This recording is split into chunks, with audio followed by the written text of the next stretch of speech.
नमस्कार दोस्तों, स्वागत है आपका हमारे चैनल दृष्टि स्टडी पॉइंट में। आज हम बात करेंगे मैथ्स का प्रॉफिट एंड लॉस।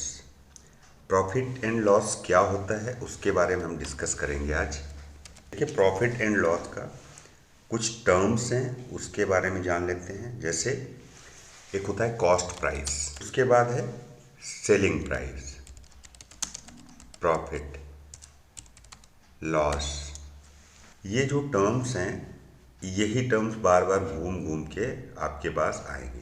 प्रॉफिट और लॉस निकालने के लिए एक सूत्र है, मतलब एक फॉर्मूला है। उस कुछ इन फॉर्मूले को हम नोट कर लेते हैं, समझ लेते हैं कि ये फॉर्मूले क्या है। देखो, लाभ कब होगा? लाभ कब होता है? अगर हमने माना किसी वस्तु का क्रय मूल्य क्रय मूल्य अगर 100 रुपये है और विक्रय मूल्य 120 रुपये है, तो अब आप यहाँ पे अगर कैलकुलेट करेंगे तो 20 रुपये आपके पास ज़्यादा आए हैं बेचने से, तो इसको बोलते हैं लाभ। तो अब सिंपल सा है कि यहाँ पे फॉर्मूला क्या बनता है कि profit equal to selling price minus purchase price. तो विक्रय मूल्य माइनस क्रय मूल्य इक्वल टू प्रॉफिट। ये होता है सिंपल सा फॉर्मूला किस चीज का? प्रॉफिट निकालने का। अब अगर इसी तरह से हम बात करें कि हानि का क्या फॉर्मूला होगा, तो पहले समझना होगा कि हानि कैसे होती है। हानि कैसे होती है कि अगर हमने कोई वस्तु जो कि हमने क्रय की है, परचेज की है 120 रुपये में, और उसको हमने बेची है कितने में? 100 रुपये में। तो यहाँ पर 20 रुपये जो है हमारा लॉस हुआ, मतलब कम हो गए हमारे, जो हमने कैपिटल या जो पूंजी लगाई थी, और जब हमने बेचा तो हमें 20 रुपये कम मिले, तो ये हमारी हो गई हानि। अब इसी से फॉर्मूला हम बना सकते हैं। यहाँ पे क्या होगा फॉर्मूला? हानि निकालने का फॉर्मूला होगा क्रय मूल्य माइनस विक्रय मूल्य।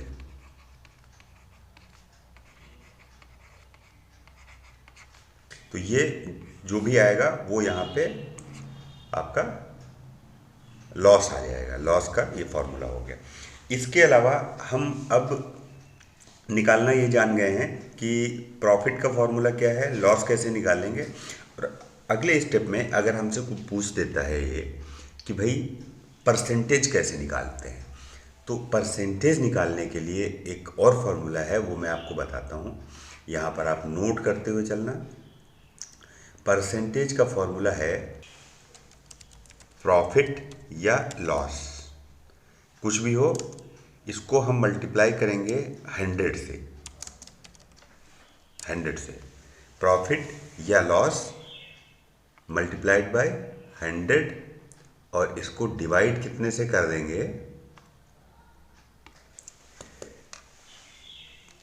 क्रय मूल्य, मतलब जो परचेज प्राइस है या कॉस्ट प्राइस है,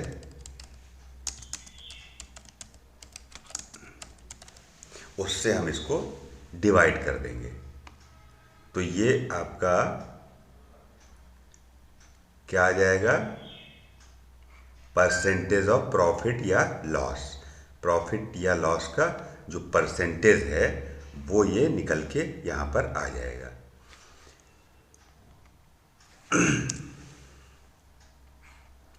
इसको थोड़ा सा सही से कर देता हूँ जिससे कि समझ में आए आप लोगों को। परसेंटेज ऑफ प्रॉफिट या लॉस, ये निकल के आ गया परसेंटेज ऑफ प्रॉफिट या लॉस। यहाँ पे इक्वल टू भी लगा देता हूँ, ये लो जी। तो अब ये भी फॉर्मूला हमें पता लग गया कि प्रॉफिट या लॉस निकालने के लिए फॉर्मूला हम क्या लगा सकते हैं। अब हमने यहाँ पे अभी तक क्या क्या सीख लिया। अब इसको परसेंटेज निकालने का फॉर्मूला वो भी मैंने बता दिया आपको। अब हम कुछ इसके क्वेश्चंस देखते हैं जो कि हमारे लिए हेल्पफुल रहेंगे समझने में, और अच्छे तरीके से हमको समझ में आएगा। तो आइए देखते हैं क्वेश्चंस आगे क्या क्या है। अब देखिए यहाँ पे पहला क्वेश्चन है, क्वेश्चन पहले पूरा पढ़ लेते हैं। ₹80 की वस्तु को ₹100 पर बेचने पर जो लाभ आएगा उसका प्रतिशत क्या होगा। तो 80 रुपये की वस्तु मतलब इसका क्रय मूल्य क्या है, 80 रुपये। हम यहाँ पे पहले ही लिख लेते हैं क्रय मूल्य। क्रय मूल्य क्या हो गया, 80 रुपये। विक्रय मूल्य भी लिख लेते हैं, विक्रय मूल्य। विक्रय मूल्य हो गया 100 रुपया। अब आप देखोगे यहाँ पे क्रय मूल्य 80 था, विक्रय मूल्य 100 रुपये है, तो यहाँ पे फॉर्मूला क्या हो गया, लाभ वाला। लाभ कितना हो गया हमें, 20 रुपये। तो ये 20 रुपीज़ का लाभ हो गया। अब अभी आपको बताया था कि प्रॉफिट का फॉर्मूला, लॉस का फॉर्मूला, प्रॉफिट और लॉस निकालने के लिए परसेंटेज जो निकालते हैं उसका फॉर्मूला। तो उसका फॉर्मूला क्या है परसेंटेज निकालने के लिए, तो प्रॉफिट लॉस जो भी होगा इंटू 100 डिवाइडेड बाय क्रय मूल्य, ये फॉर्मूला था। तो अब इस फॉर्मूले के बेसिस पे हम इसको सॉल्व कर लेते हैं। Profit and loss, profit and loss क्या है, प्रॉफिट एंड लॉस क्या है यहाँ पे 20 रुपीज़, तो ये 20 हो गया इंटू 100, और क्रय मूल्य कितना था 80 रुपये। अब निकाल लेते हैं, ये ज़ीरो हटाए, ये ज़ीरो हटाए, 2 1 जा 2, 2 4 जा 8, 4 एकम 4, 4 दूनी 8, 4 पंचे 20, तो ये आया 25। तो कितना परसेंटेज आया 25। तो यहाँ पर आंसर हो जाएगा 25% का प्रॉफिट। ठीक है, तो ये इस तरह से ये पहला क्वेश्चन हम सॉल्व कर सकते हैं। सिंपल सा है, क्वेश्चन को ठीक से पढ़ेंगे क्वेश्चन में ही उसका आंसर मिल जाएगा आपको। क्वेश्चन नंबर 2, किसी वस्तु को ₹950 में खरीदा जाता है। तो मतलब लिखते रहिए यहाँ पे क्रय मूल्य 950 रुपया तथा उसे 760 में बेचा जाता है। विक्रय मूल्य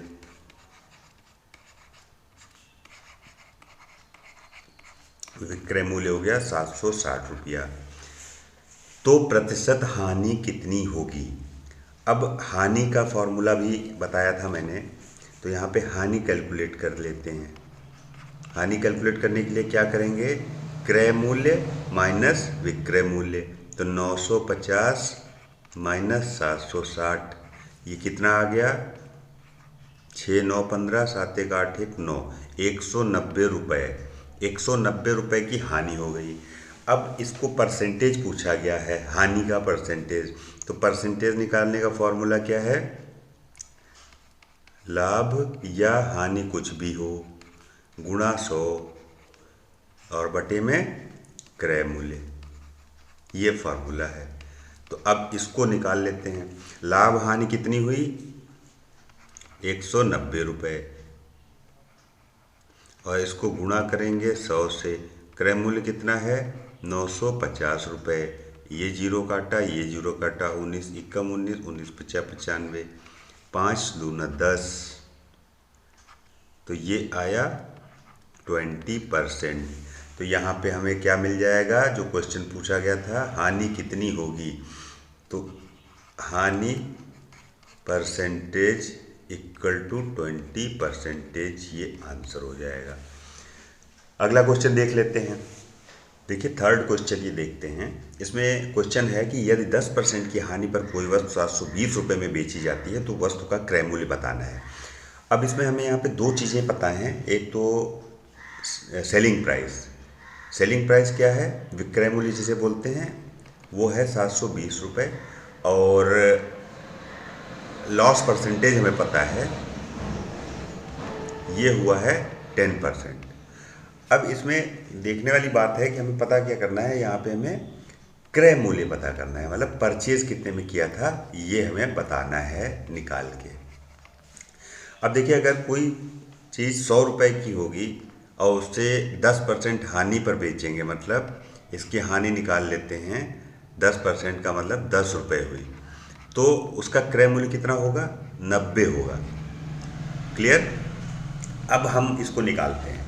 अब यहाँ पर देखिए, ये कोई वस्तु 720 रुपये में बेची जाती है, तो विक्रय मूल्य है 720 रुपये, और कितने में बेची जाती है, तो 90 रुपये लॉस, तो मतलब 100/90। 100/90 इसलिए करेंगे क्योंकि 10% की हानि पर बेची गई है। अब इसको निकालने के लिए क्या करेंगे, ये ज़ीरो कटा है, ये ज़ीरो कटा, 9 बन जाए 9, 9 8 72, तो 100 × 8, 800। यहाँ पर इसका जो क्रय मूल्य था वो 800 रुपये होगा। अगला क्वेश्चन देखते हैं। एक वस्तु को 22,400 में बेचने से 12% का लाभ होता है। देखिए, अगर एक वस्तु को 22,400 में बेचा तो 12% का लाभ हो गया, तो कितना लाभ होता है, मतलब अमाउंट बताना है। तो अब इसको निकालने के लिए हमें करना क्या पड़ेगा, हमें पता होना चाहिए क्रय मूल्य। देखो, इसको हमें सेलिंग प्राइस पता है, सेलिंग प्राइस क्या है, 22,400 रुपये, और प्रॉफिट का परसेंट हमें पता है, प्रॉफिट परसेंट है वो है 12%। अब हम इसका अगर परचेज प्राइस निकाल लेते हैं तो रुपए हमें पता लग जाएंगे कितने रुपए का लाभ हुआ। अब वो कैसे निकालेंगे, एक वस्तु को 22,400 में बेचने से 12% का लाभ हुआ। अब हमें 12% का लाभ हुआ, तो माना कोई वस्तु अगर 100 रुपये की थी, हमने उसको बेचा है 112 में, ठीक है। अब तो इसको 100/112 ये करना पड़ेगा, वहाँ हमें 100/112 करना पड़े। अब कैसे निकालेंगे, परचेज प्राइस हम कैसे निकालेंगे, purchase price equal to 22,400 selling price into 100/112। अब कैसे निकालेंगे, 112 इंटू 2 करेंगे तो 224 पूरा पूरा कट जाएगा। अब यहाँ पे कितना आया, 200 पे ये वाले 2 जीरो और बढ़ा दो, तो ये आया 20,000 रुपया। अब हमें कितना लाभ हुआ ये पता करना था। तो लाभ का फॉर्मूला क्या है, लाभ का फॉर्मूला क्या है, विक्रय मूल्य माइनस क्रय मूल्य। तो हमें अमाउंट पता लग जाएगा कि कितना हुआ। विक्रय मूल्य कितना निकल के आया था, 22,400 रुपये ये वाला, और क्रय मूल्य हमने कितना निकाला, 20,000। तो फायदा कितना हो गया हमें, 2,400 रुपये।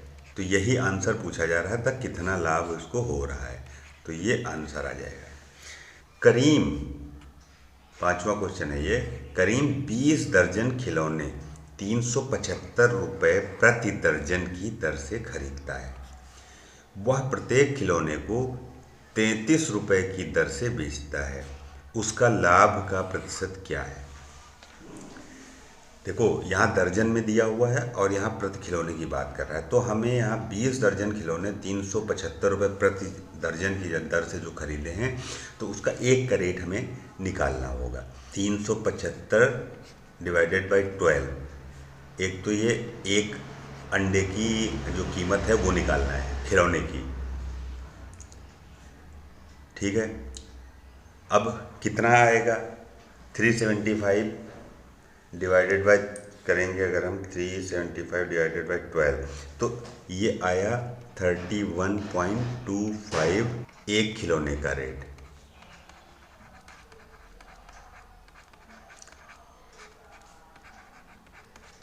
एक खिलौने का दाम। एक खिलौना 31 रुपये का खरीदा था, ये खरीद पड़ी इसकी। अब दूसरा क्या है, बेचा, तो सेलिंग प्राइस कितना है इसका, 33 रुपये पर पीस। तो हमें प्रॉफिट कितना है, प्रॉफिट कैसे निकालेंगे, profit equals to selling price minus cost price. तो ये आ जाएगा 1.75 रुपीज़ 31 32, हाँ 1.75 रुपये। अब ये पूछ रहा है कि लाभ का परसेंटेज क्या है। तो प्रॉफिट परसेंट का भी फॉर्मूला बताया था आपको। प्रॉफिट परसेंटेज का फॉर्मूला क्या है, प्रॉफिट हो या लॉस हो into 100 divided by purchase price. तो 1.75 इंटू 100, परचेज प्राइस क्या था, परचेज प्राइस क्या था 31.25। तो इसके हिसाब से कहता है, तो पॉइंट और ये पॉइंट हम हटा सकते हैं, ठीक है।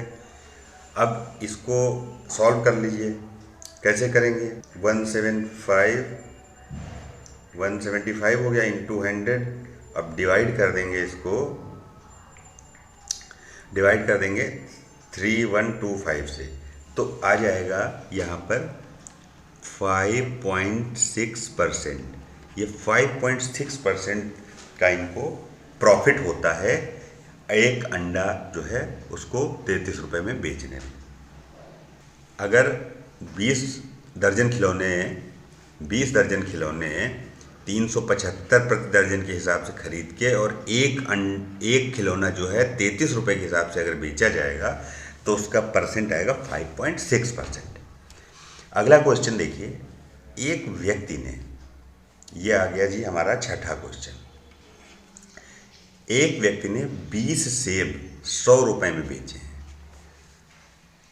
और उस पर 20% का जो है उसने लाभ प्राप्त किया। तो अब ये पूछा जा रहा है यहाँ पे 100 रुपये में उसने कितने सेब खरीदे थे। 20 सेब उसने बेचे हैं 100 रुपये में और अब पूछ रहे हैं कि 100 रुपये में कितने सेब उसने खरीदे थे। तो यहाँ पर हम सबसे पहले ये कर लेते हैं, विक्रय मूल्य निकाल लेते हैं एक सेब का। तो एक सेब का विक्रय मूल्य इक्वल टू, जो 20 सेब उसने 100 में बेचे हैं तो एक कितने में बेचा होगा, 100/20 ₹5। हमें यहाँ 5 रुपये का एक सेब मिल गया। अब हमको निकालना है इस पे जो है 100 रुपये में कितने सेब खरीदे थे। तो हम पहले एक सेब का परचेज प्राइस पता कर लेते हैं। अब ये 5 रुपये में इसने बेचा, 5 रुपये में बेचा और 20% का लाभ हुआ, तो 5 × 100/120 अगर हम करते हैं तो मेरे हिसाब से निकल के आ जाना चाहिए 50/12, 12 चौके 48, 2 50, 12 चौके 48, 2 50, 12 दूनी 24, 12 एकम 12, 8, 12 एकम 12, 8, 12 छंग 72, 12 पंचे 4.165 रुपीज़ का एक सेब पड़ा इसको, ठीक है। अब 100 रुपये में कितने खरीदे, तो एक सेब का रेट है 4.165। अब ये पूछ रहा है कि 100 रुपये में कितने सेब खरीदे, तो 100 डिवाइडेड बाई 4.165। अब निकाल लेंगे इसको तो हमें आ जाएगा कि कितने सेब उसने 100 रुपये में खरीदे थे। कितने खरीदे थे जी, मैं कैलकुलेटर पे भी करके आपको बता देता हूँ। 100 डिवाइडेड बाई 4.165, ये 24 सेब इसने 24 सेब इसने लिए थे, तो इसका आंसर होगा 24। अगला क्वेश्चन देखिए यहाँ पे, यदि 15 वस्तुओं का लागत मूल्य 12 वस्तुओं के विक्रय मूल्य के बराबर हो तो लाभ का प्रतिशत बताना है। ये कह रहा है कि 15 वस्तुएं बनाने में जितना खर्चा आया उतना मैंने 12 वस्तुओं को बेच के निकाल लिया विक्रय मूल्य के। तो अब हमें ये बता दो जी हमारा लाभ का प्रतिशत क्या रहा। तो हम इसको सीधा सीधा ये मान लेते हैं 12 वस्तुओं का विक्रय मूल्य 15 वस्तुओं के लागत मूल्य के बराबर है। तो हम इसको मान लेते हैं कि हमारा जो है क्रय मूल्य क्या हुआ, क्रय मूल्य हम मान लेते हैं ऐसे ही 12 रुपये और विक्रय मूल्य मान लेते हैं 15 रुपये। सिंपल से ऐसे क्वेश्चन आए तो यही कर सकते हैं आप। अब हम लाभ निकाल लेते हैं। लाभ कितना है जी, 3 रुपये। अब इसमें फॉर्मूला लगा दो सिंपल सा, लाभ गुणा 100 बटा क्रय। तो लाभ हमारा था 3 रुपये इंटू 100 बटा 12, 3 चौके 12, हाँ 4 एकम 4 25, तो यह हो गया 25%। यही आंसर आएगा आपका। ठीक है, सिंपल सा है, इसमें ज़्यादा दिमाग नहीं लगाने का, हमको आंसर लेके आना है। हम वो x मानो, चाहे c मानो, चाहे d मानो, चाहे 100 मानो, कुछ मानो, आंसर निकालना है। और आपको क्लियर होना चाहिए कि इसमें हो क्या रहा है। अगर आपको कॉन्सेप्ट क्लियर है तो आप उसको सॉल्व कर लेंगे, चाहे x मान के कर लें, चाहे ABCD मान के कर लें, चाहे आप इस तरह से कैलकुलेशन करके कर लें। प्रैक्टिस करने के बाद आप क्वेश्चन को देख के उसको सॉल्व कर सकते हैं। अगला क्वेश्चन है 18 वस्तुओं का क्रय मूल्य, 15 वस्तुओं के विक्रय मूल्य। अब इसको आप सॉल्व करो और इसका आंसर मुझे बताओ, क्योंकि इससे पिछला वाला ये वाला क्वेश्चन मैंने सॉल्व करके दिया है। अब इसका आंसर आप लोगों को बताना है और कमेंट जरूर करना है। थैंक यू, कल फिर मिलेंगे कुछ और क्वेश्चंस के साथ।